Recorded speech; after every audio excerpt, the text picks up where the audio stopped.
Hello parents, मैं हूँ इंदिरा दी और आज मैं आपके बच्चों के लिए लेकर आई हूँ पंचतंत्र की कहानी तीन मछलियाँ। जी हाँ, पंचतंत्र की कहानी तीन मछलियाँ। चलो बच्चों, सुनते हैं आज पंचतंत्र की कहानी तीन मछलियाँ। ठीक है, और आज तो मैं कहानी नीचे बैठ के सुना रही हूँ। अगर आप खड़े हो तो बैठ जाओ, ठीक है, और तैयार हो जाओ सुनने के लिए। और इस कहानी को सुनने के बाद आप सबको कौन सी कविता याद आती है मुझे बता। मुझे नहीं मालूम है ना किस किस को बताना है।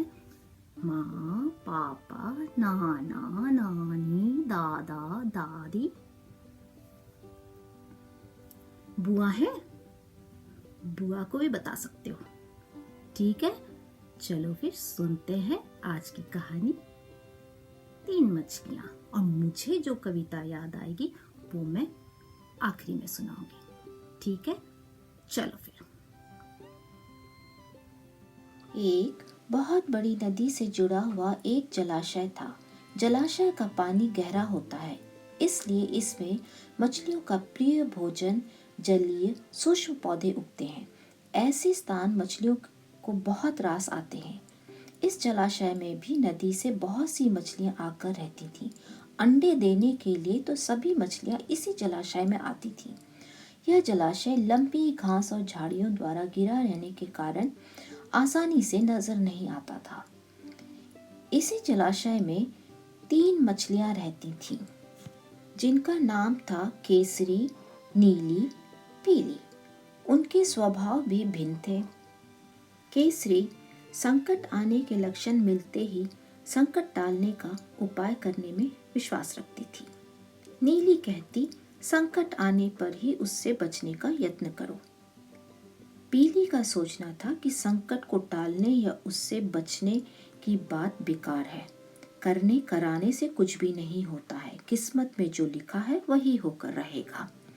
एक दिन शाम को मछुआरे नदी में मछलियां पकड़कर घर जा रहे थे।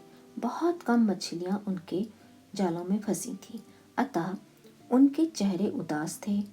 तभी उन्हें झाड़ियों के ऊपर मच्छीखोर पक्षियों का झुंड जाता दिखाई पड़ा। सबकी चोंच में मछलियां दबी थीं। यह देख मछुआरे चौंके। दोस्तों, लगता है झाड़ियों के पीछे नदी से जुड़ा हुआ जलाशय है, जहां इतनी सारी मछलियां पल रही हैं। मछुआरे पुलकित होकर झाड़ियों में से होकर जलाशय के तट पर आ निकले और ललचाई नजर से मछलियों को देखने लगे। एक मछुआरे ने कहा, आहा, इस जलाशय में तो मछलियां भरी पड़ी हैं। आज तक हमें इसका पता ही नहीं लगा। दूसरे ने कहा, यहाँ हमें ढेर सारी मछलियां मिलेंगी। तीसरे ने कहा, आज तो शाम घिरने वाली है, कल सुबह ही आकर यहाँ जाल डालेंगे। इस प्रकार मछुआरे दूसरे दिन आने का निश्चय कर चले गए। तीनों मछलियों ने मछुआरे की बात सुन ली थी।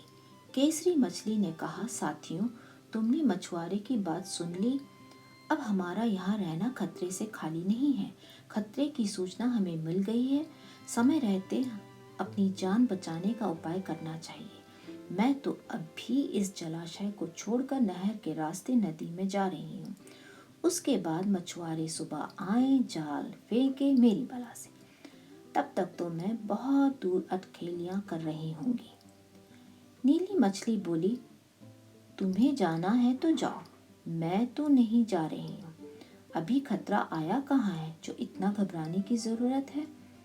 हो सकता है रात को उनके जाल चूहे कुतर जाएं, वे किसी भी तरह से फंस जाएं और निकल ही ना पाए।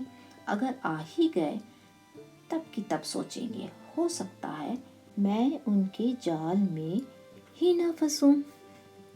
पीली ने अपनी भाग्यवती बात कही, भागने से कुछ नहीं होने का। मछुआरों को आना है तो आएंगे, हमें जाल में फंसना है तो हम फंसेंगे। किस्मत में बचना ही नहीं लिखा है तो क्या किया जा सकता है। इस प्रकार केसरी उसी समय वहां से चली गई। नीली और पीली जलाशय में ही रह गईं। भोर हुई तो मछुआरे अपने जाल को लेकर आए और लगे जलाशय में जाल फेंकने और मछलियां पकड़ने।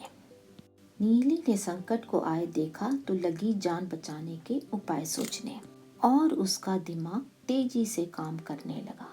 तभी उसे याद आया कि उसने एक ऊदबिलाव को मरा हुआ देखा है और तुरंत ही वह उस ऊदबिलाव के पेट में घुस गई और उसकी मांसपेशियों को लपेटते हुए बाहर निकल गई और उसने ऐसा नाटक किया कि वह मरी हुई है।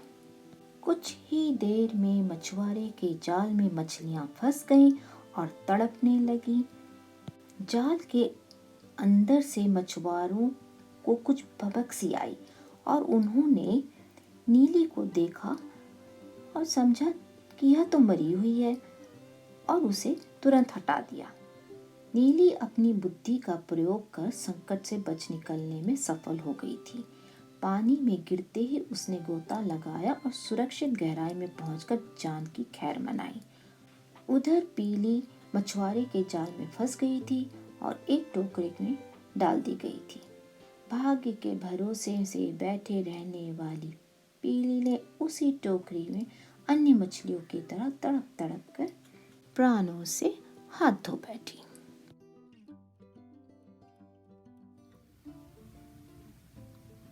तो कैसी लगी कहानी? अच्छी लगी ना? तो क्या शिक्षा मिलती है? भाग्य उसी का साथ देता है जो कर्म को प्रधान मानते हैं। इस कहानी को सुनकर मुझे एक कविता याद आ रही है। सुनो। आपको कौन सी याद आ रही है? आपको जो याद आ रही है आप सुनाओ। हिंदी, इंग्लिश, जो कविता याद आ रही है सुनाना। मुझे एक मछली के ऊपर एक कविता याद आ रही है, वो आपको भी आती है। चलो सुनो। मछली जल की रानी है, जीवन उसका पानी है, हाथ लगाओ डर जाएगी, बाहर निकालो मर जाएगी। चलो फिर, ये वाली आती है तो यही सुनाओ। चलो फिर एक नई कहानी के संग मिलते हैं। Bye bye. कहानी अगर अच्छी लगी तो लाइक, सब्सक्राइब और दूसरे बच्चों के पेरेंट्स के साथ शेयर भी कर सकते हैं।